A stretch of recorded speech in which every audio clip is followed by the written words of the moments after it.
Assalamualaikum warahmatullahi wabarakatuh, para pemirsa yang berbahagia. Pada video kali ini saya akan coba berbagi informasi tentang baru-baru ini ya, dengan adanya surat dari Direktur Sumber Daya Direktorat Jenderal Pendidikan Tinggi Kementerian Pendidikan, Kebudayaan, Riset, dan Teknologi, surat tertanggal 5 Desember 2022, yang bagi kalangan dosen tentu ini menjadi fokus atau perhatian kita bersama karena isi dari surat ini. Ya, jadi ini suratnya, ini karena terlalu kecil, saya coba perbesar di samping kanannya. Ya, jadi ini. Jadi surat tentang kewajiban khusus dosen pada POBKD 2021.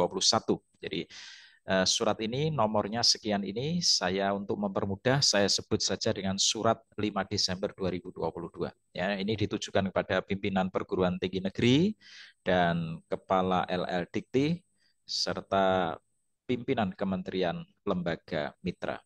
Nah, isinya menarik ini. Ya, jadi isinya menarik, saya bacakan. Mohon maaf agak kabur ini karena saya dapat file yang tidak bagus ya resolusinya ya. Saya bacakan yang pertama, masa peralihan penerapan kewajiban khusus mulai sejak 18 Januari 2021 sampai dengan 18 Februari 2023. Jadi saat ini, sekarang ini di bulan Desember 2022, ini masih dalam masa peralihan. Nah, pada kurun waktu tersebut, penetapan sanksi bagi dosen yang belum memenuhi atau status BM, ini diberi sanksi pembinaan secara bertahap sesuai dengan POBKD 2021. Nah, nomor 2 ini yang menarik.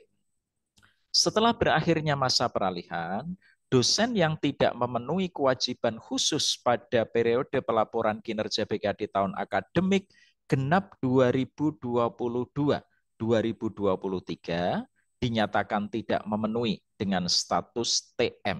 Jadi genap 2022 dan 2023 ya, itu dinyatakan tidak memenuhi. Dengan demikian, dosen yang berstatus TM itu tidak memenuhi, akan diberikan sanksi disertai pembinaan oleh pemimpin perguruan tinggi berupa, ini yang ngeri, penghentian sementara tunjangan profesi dosen dan atau tunjangan kehormatan.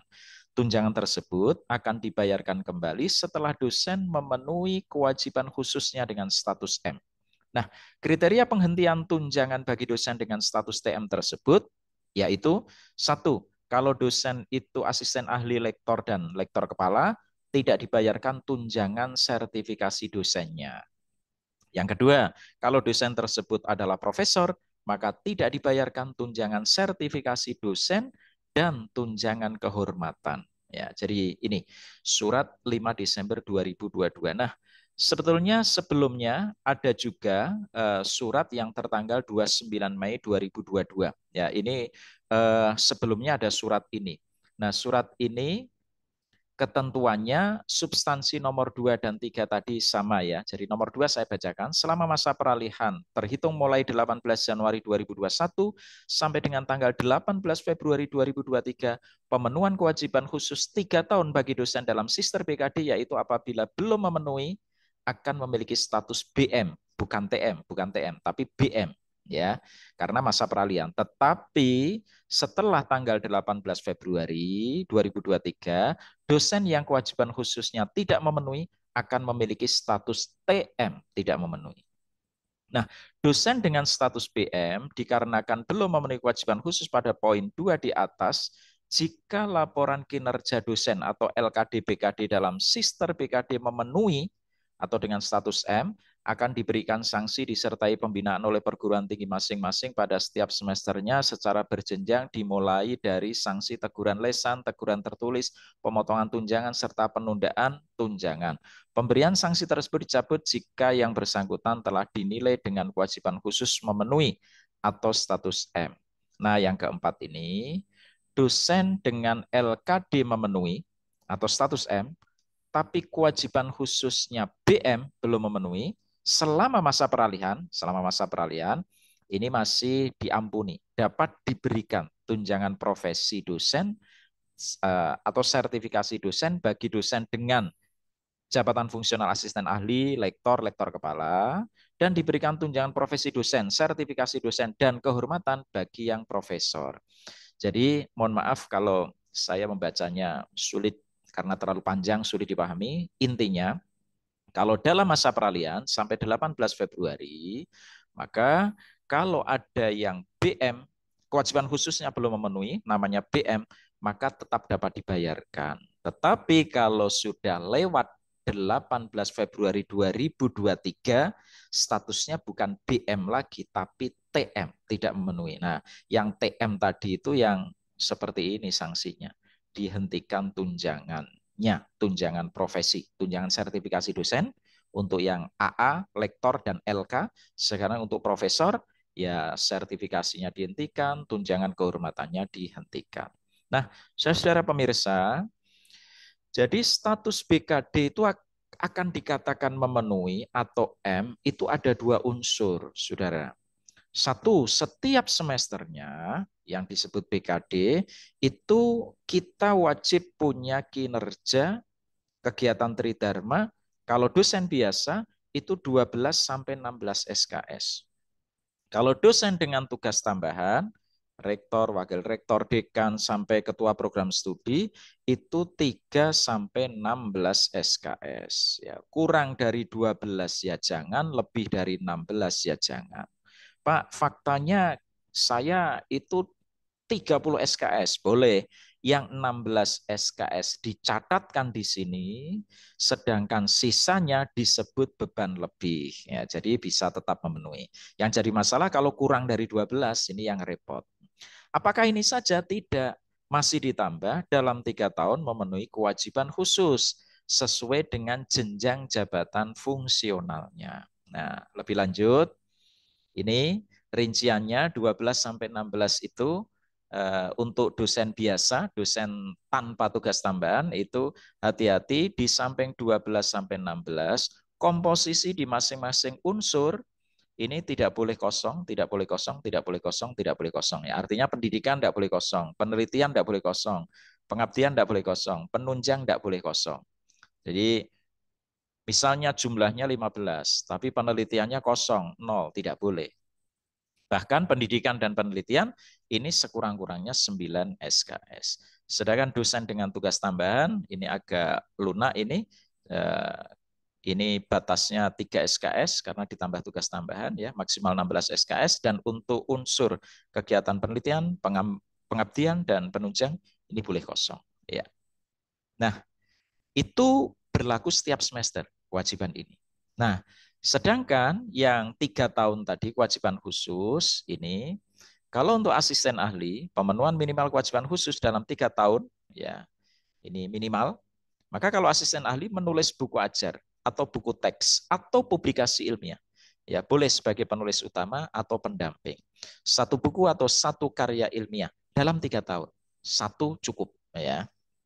Nah, lalu kalau lektor, ini sama dengan asisten ahli, menulis buku ajar, atau buku teks, atau publikasi ilmiah. Ya, satu buku atau satu karya ilmiah. Sebagai penulis utama atau pendamping. Ini kalau lektor kepala. Ya.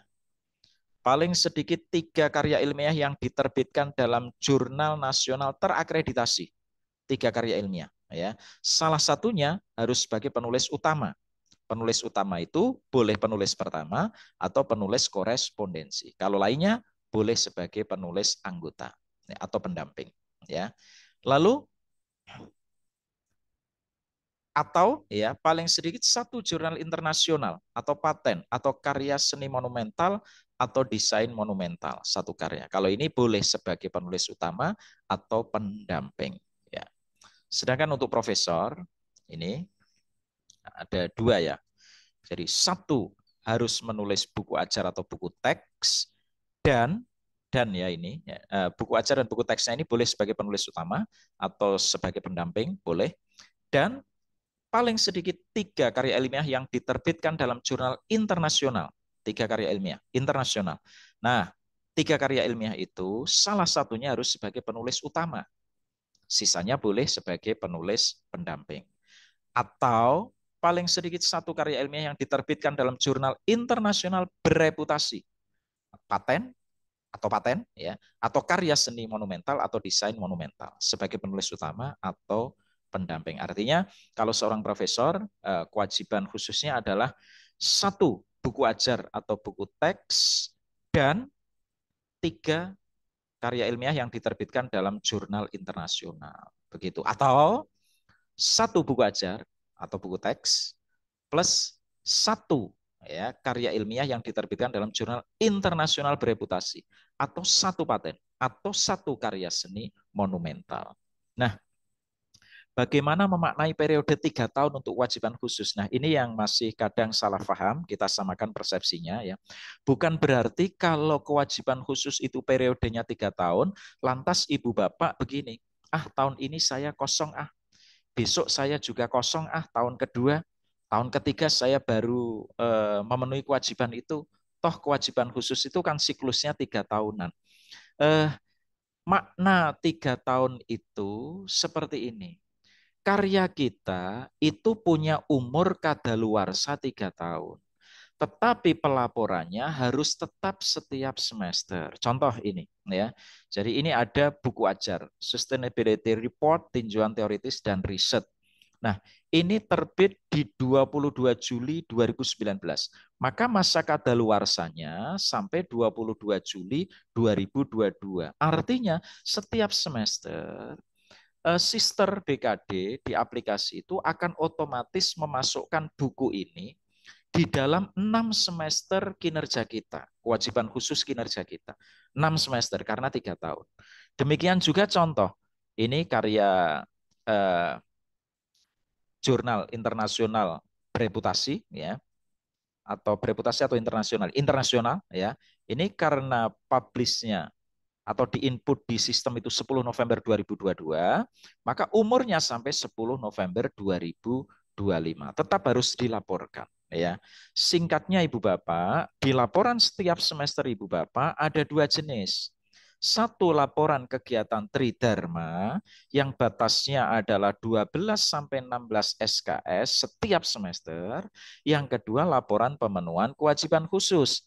Yang ini dasarnya bukan SKS, tetapi ngitungnya adalah satuan, ya, karya satuan, satu buku ya, tidak SKS tetapi satuan. Contoh ini. Jadi laporan setiap semester yang pertama adalah ini yang disebut kewajiban BKD. Ini ini ya. Ini enggak ada namanya toh, aman ya. Ya, jadi ini SKS-nya 15 SKS berarti memenuhi. Unsur-unsurnya juga lengkap berarti memenuhi. Di sini ada tulisan memenuhi ketentuan perundang-undang beban kerja dosen. Ini saja belum cukup. Yang kedua, ini yang disebut kewajiban khusus profesor. Nah, ini. Nah, punya buku 2, lalu ini sekian-sekian. Nah, sampai tertulis di sini memenuhi ketentuan perundang-undang beban kerja dosen mengenai kewajiban khusus dosen. Jadi ini agar kita tidak dihentikan, diberikan sanksi penghentian tunjangan sertifikasi dan tunjangan kehormatan, maka mari kita penuhi BKD kita dengan kewajiban setiap semester maupun kewajiban khusus sesuai jabatan fungsional kita, asisten, ahli, lektor, lektor kepala, atau profesor. Demikian informasi dari saya, semoga bermanfaat. Wallahul muwaffiq ila aqwamit thoriq. Wassalamualaikum warahmatullahi wabarakatuh.